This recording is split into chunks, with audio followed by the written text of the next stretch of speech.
Well, congregation, let's open our Bible this afternoon to the book of John in chapter 5. John chapter 5, and we'll take up verses 24 to 27 as our reading. Our text will be verse 24, but also to help us in understanding the Word of God, we have again this afternoon the Canons of Dort, that third doctrinal standard,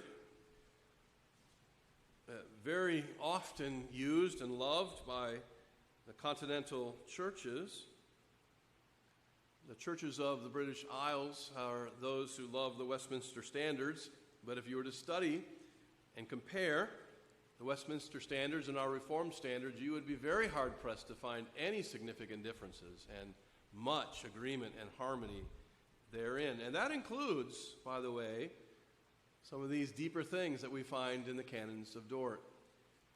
Now, I'll just say this, that Articles 4 and 5, and we'll get to these in a moment, but they really still serve as an introduction to the Canons of Dort. The very end of Article 5, or Article 5, begins the transition into the significant matters to be taken up in this first head of doctrine. But we need this as a broad introduction to what is coming. And you already heard last week that in the Canons of Dort we find nothing less than the gospel.